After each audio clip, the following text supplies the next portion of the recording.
ക്രിസ്തുവിനെ പിന്തുടരുക. യേശുവിനെ രക്ഷകനായി സ്വീകരിക്കുന്ന ഒരാളുടെ ജീവിതത്തിൽ വലിയ മാറ്റങ്ങൾ സംഭവിക്കും. ബൈബിൾ പറയുന്നത് പോലെ ഒരുത്തൻ ക്രിസ്തുവിലായാൽ അവൻ പുതിയ സൃഷ്ടിയാകുന്നു. പഴയത് കഴിഞ്ഞുപോയി, ഇതാ അത് പുതുതായി തീർന്നിരിക്കുന്നു. 2 കൊരിന്ത്യർ 5:17. നമ്മുടെ ലക്ഷ്യം ഈ ലോകത്തിലെ കാര്യങ്ങൾ സാധ്യമാക്കുക എന്നത് മാത്രമല്ല, മറിച്ച് ദൈവത്തോടൊപ്പമുള്ള നിത്യമായ ജീവിതത്തിന് വേണ്ടി ഒരുങ്ങുക എന്നുള്ളതാണ്.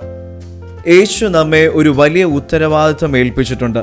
നിങ്ങൾ ലോകത്തിന്റെ വെളിച്ചമാകുന്നു. മത്തായി സുവിശേഷം 5:14. നമ്മുടെ സംസാരത്തിലൂടെയും പ്രവൃത്തിയിലൂടെയും മറ്റുള്ളവർക്ക് യേശു ക്രിസ്തുവിന്റെ സ്നേഹം കാണിച്ചു കൊടുക്കുവാൻ നമുക്ക് കഴിയണം. ജീവിതത്തിൽ പ്രതിസന്ധികളും വിഷമങ്ങളും ഉണ്ടാകാം. എങ്കിലും യേശു നമുക്ക് ഈ ഉറപ്പ് നൽകിയിട്ടുണ്ട്: ഞാൻ നിങ്ങളോട് കൽപ്പിച്ചതൊക്കെയും പ്രമാണിപ്പാൻ തക്കവണ്ണം ഉപദേശിച്ചുകൊണ്ട് സകല ജാതികളെയും ശിഷ്യരാക്കിക്കൊള്ളുവിൻ. ഞാനോ ലോകാവസാനത്തോളം എല്ലാ നാളും നിങ്ങളോടുകൂടി ഉണ്ട്. മത്തായി സുവിശേഷം 28:20. യേശു അതിനോടൊപ്പം ഇങ്ങനെയും പറഞ്ഞു: എന്നാൽ ഞാൻ പിതാവിനോട് ചോദിക്കും, അവൻ സത്യത്തിന്റെ ആത്മാവെന്ന മറ്റൊരു കാര്യസ്ഥനെ, അതായത് പരിശുദ്ധാത്മാവിനെ എന്നേക്കും നിങ്ങളോടുകൂടി ഇരിക്കേണ്ടതിന് ഞാൻ നൽകും. ഞാൻ നിങ്ങളെ അനാഥരായി വിടുകയില്ല. ഞാൻ നിങ്ങളുടെ അടുക്കിലേക്ക് മടങ്ങി വരും. പ്രിയ സുഹൃത്തെ, ഒരു ദിവസം യേശു മടങ്ങി വരും എന്നത് അവൻ നൽകിയ വലിയ വാഗ്ദത്തമാണ്. യേശുവിനെ സ്നേഹിക്കുന്നവരെ സംബന്ധിച്ച് അത് ഭയപ്പെടേണ്ട ഒരു സംഭവമല്ല, മറിച്ച് ഏറെ സന്തോഷത്തോടെ കാത്തിരിക്കുന്ന ഒരു വലിയ പ്രത്യാശയാണ്. ചുരുക്കത്തിൽ ക്രിസ്മസിന്റെ യഥാർത്ഥ അർത്ഥം ഇതാണ്: യേശു നമ്മെ സ്നേഹിച്ചു.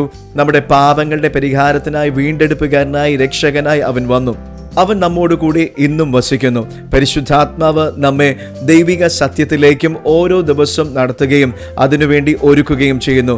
നമ്മെ നിത്യതയിലേക്ക് ചേർക്കുവാൻ യേശു കർത്താവ് വീണ്ടും വരും. ചരിത്രത്തിന്റെ ഓരോ ചലനങ്ങളും മനുഷ്യന്റെ ഹൃദയ ഇടുപ്പും ഒരേ ഒരു ലക്ഷ്യത്തിലേക്കാണ് നീങ്ങിക്കൊണ്ടിരിക്കുന്നത്. അത് നിത്യത മാത്രമാണ്.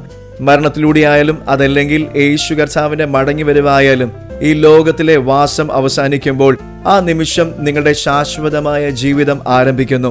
വെറും ഒരു അതിഥി മാത്രമായി നാം താമസിക്കുന്ന ഈ ലോകത്ത് സ്വന്തമായി ഒരു സാമ്രാജ്യം പണിയുവാൻ ശ്രമിക്കുന്നതിനേക്കാളും എന്നേക്കുമായി വസിക്കുവാൻ നാം പോകുന്ന ആ ഭവനത്തിനായി നമ്മുടെ ആത്മാവിനെ ഒരുക്കുക.